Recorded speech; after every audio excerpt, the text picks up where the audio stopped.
Hello there everyone, Ash and Flash here, and welcome on into a early LEGO City 2025 summer set review. Today we're looking at set number 60469, and this is the Central Train Station. It has 752 pieces. It's retailing for $99.99 USD or $119.99 Canadian. This set was originally supposed to be $10 cheaper before the price inflation, but also it released on June 1st everywhere but North America. I had to import this here. This is going to be releasing on August 1st here. You can see some of the figures here, but I have a feeling that it actually was inspected because all the seals are broken. I hope everything's in here and that they put all the bags back. That'll be really disappointing and frustrating if everything's not here. Let's go ahead and let's build this set. All right, so here it is all built. It's a lot bigger than I thought, especially with the actual track. Like, this takes up a lot of space here on the table, but I am excited to walk you through this. There's just some pieces and different things that I didn't even know existed in this set, and stickers and details that I'm really excited about. So let's go ahead and let's take a closer look. All right, so just looking at the train station on its own, the footprint of it is massive, and a large part of that comes down to these pieces that you add to the end of the actual cart here. And the reason you do that is so that the little trolley here can just slide out. You can, of course, remove it and attach it to other sets that have the same rail system that's been around for way over a decade for sure now, and you can get them on their own too if you want to build this out, if you want to get a train separately and different things. I think that is something maybe that the set is lacking, but that does keep the price of this set down, just including this. I know that the city tower, you could have that as well able to connect here. But I'm just going to come around here to the back and remove this as well because these, again, are just unnecessary for showing them off in the video. Starting things off here, we've got this wheelchair accessible ramp, which is great because it also works well for the little stroller to actually push it up there. I think that's great, as well as just you get a little bit of the design and theming and color scheme that you're going to see throughout this here with the medium nougat and the tan. Looks great. I like the little orb pieces there on the end. There's also some leaves and flowers down below as well. Over here on the side, you do have this little bench that you can easily place minifigures on so that they can sit and rest while they wait for their train to arrive. You've also got these Technic holes over there on the side, allowing you to connect this with other city sets. The little black trim there, I think, looks great. That little grate piece just adds a little bit of detailing here.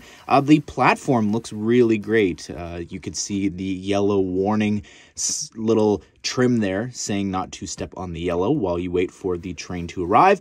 Over here, you've got the coffee chain from the Lego movie continued here, which is great to see all these years later. You've got this sticker underneath with some beans and little mugs and a coffee cup. You've also got a croissant that's for sale there, a little pastry. You've got a coffee cup underneath this machine. And you've also got here a little, I guess that's the spot for customers to tap their credit cards and different things to make their purchases. I think if you look at this whole platform, it's kind of empty here compared to the other side, especially when you come over here to this side. I don't know about you, but to me, this feels very empty. That's a lot of space for one employee to stand behind the counter there. I think that's way too much space. I think this needed maybe a bench or a garbage can or something back here. And then you've got that same wall design here. You've also got these slope pieces there that are actually attached to the track. Over here on this side, it's an interesting choice to have these big wall elements actually inverted there. And then here we've got all of these plates here actually with the studs out, and that's actually just attached to the wall on these different connection points throughout this, which I think is definitely an interesting choice to have all those studs exposed there. Let me know what you think of this. I think it's interesting. I think there needed to be a way to get up to this floor, and I think that maybe there could have been something built here in the back. And this floor is supposed to be a little dining area, I guess, for you to get some food down below at the coffee shop, and then you can come up here and sit and wait for your train to arrive. I guess you could also have a little date there as well, putting another minifigure across from there. There is also this 4x4 sticker there of this classic train locomotive, which looks really cool. I like the little design of that. There's also some vines growing there with some flowers. You've also got this 2x6 tile there with a sticker that says City Tour, and you could see the tour bus, which is actually another Lego City set that we've reviewed here on the channel. So I like that that is actually tying and connecting into this. I guess it makes sense given just tourism and just getting around the Lego City. And this was, to me, the thing that I was probably most looking forward to when it came to the build. The part here that uses all these garage door pieces. I love the transparent ones there for the glass. Looks great. And they've inverted the dark blue ones there on the other side. So I think that actually adds a little bit of something there. I like that it's not having the rivets all the way through. I think that looks really nice. My only thing is, and it's really sort of bugging me, it's how it's off center there. My OCD is really just screaming right now just because of how they have done this. And there's not really a different solution for this because of how this beam is actually built down below. But I think that this is still really interesting. You could slide it over a little bit, but then on these clips up here, they then are no longer really attached. You can see right there as well. So that's kind of annoying that if you really wanted to center this, then it is off center with those beams underneath. You've also got two little lights there as well. It's just sort of interesting that you could fold this up and then release it as well, I guess. I wouldn't consider that a play feature, but it's something that you could definitely choose to do. There's also no connection point down here. Looking at the windows, I really like those curved bow pieces there. I think that looks great. Even the little tile work up at the top there as well in medium nougat looks nice. I like the candles for these pillars, as well as you've got some more leaves there as well, which I guess if you wanted to, you could also bring the little pigeons down from the roof and have them sitting on those windowsills. All right, so up here on the roof, I really like this little canopy that overhangs those windows. You've also got a little bit of like a medium nougat trim there, which looks nice with some leaves on the inside.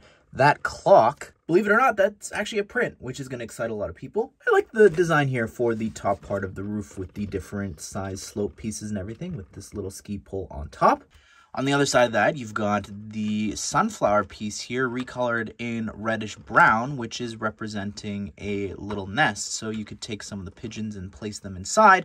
I think maybe there could have been an egg or something inside there, but it's still cute that they included this. And the two stars of the set, genuinely, what a lot of people are excited for are these two little pigeon pieces, which we'll look at later on, but they do tell you to place them here.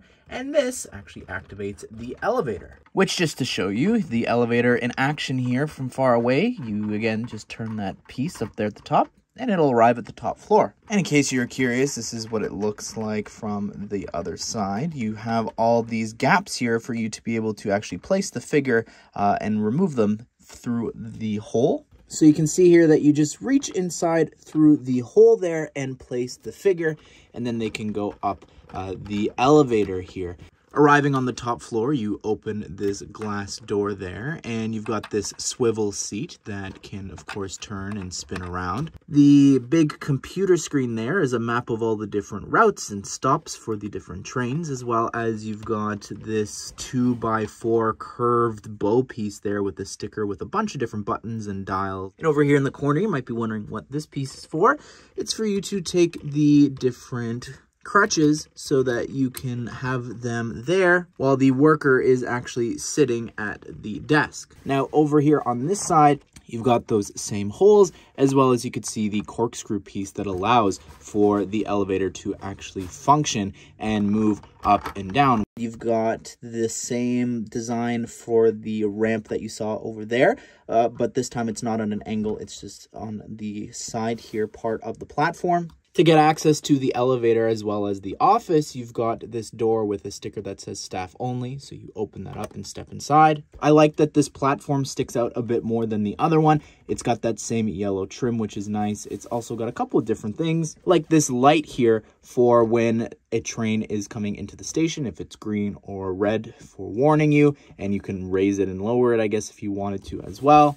And then over here, you've got this spot here that has a bunch of different things like the arrival times and different destinations for the trains that are pulling into the station. Underneath this little shelter, you've also got two spots to place minifigures so that they can sit and wait. And you've also got this other machine over here for you to actually take the figure here that has the phone with a credit card and tap and buy a ticket there. And you can see the ticket sticker there with the train logo as well. There's also this maintenance rail car here, which is what it's called according to the description. It's a simple little design here. I like the orange color scheme, as well as the black trim down the center. You've also got up on the top here this little logo that is used for all of the city train sets and everything for the actual transportation, I guess, ministry, we'll call it. You've got this cherry picker here in the back that can actually turn, and it can also bend on all of these different joints. And specifically up here in the front, though, you do have a spot for you to take the worker and place them inside. Now, to get access to the inside, it's very simple. You just lift that up. You've got that 1x2 tile with the dials and everything, as well as a seat on the inside there. You've got a spot to store the wrench. You've also got this other tool on the other side. But it's designed specifically so that you can have the cart come here and rotate so that the cherry picker can have the worker working on these lights here, which are able to be actually angled a little bit as well. Here is the worker, and I love this new crutch piece. It's incredible. My favorite thing is the fact that it actually lines up and it's got a little rivet to attach almost to the arm of the minifigure. So that is just so realistic. I love how that looks. I think that's so great. You can even have him like point, which I think is really great too, like pointing at the different, I don't know, platforms or signs or saying go over there. I think this is really awesome how they have designed this here. I think the outfit as well looks great with the name tag, the suit that he's got on, and just removing the hairpiece here. You could see he's got a little bit of white up at the top that was covered up, as well as over here on the back. No second expression, but there's some back torso printing here. Here is the construction worker. Nothing new or exclusive going on here. I like the electric yellow reflective vest there, as well as the hard hat. You've also got a little scuff there on the face, which is pretty perfect, I think, for a worker. No back head printing, of course, because it wouldn't be covered up by the hat. And here's the final worker here. This is the barista. She looks really great with the apron and everything. I like the back torso printing, how you've got a little bit of the apron there as well. You've got a name tag here, and removing the ponytail piece, you've got a big smile and no second expression here. Here's one of the passengers. She's got a suitcase here and a nice torso printing there with the sweater, as well as here, if you remove the hair, you could see the face, and on the back, there's no second expression. Here's the dad included. I love the plaid shirt that he's got on. I think that looks really great, as well as no second head print there either, but he's got this big smile with the glasses and everything.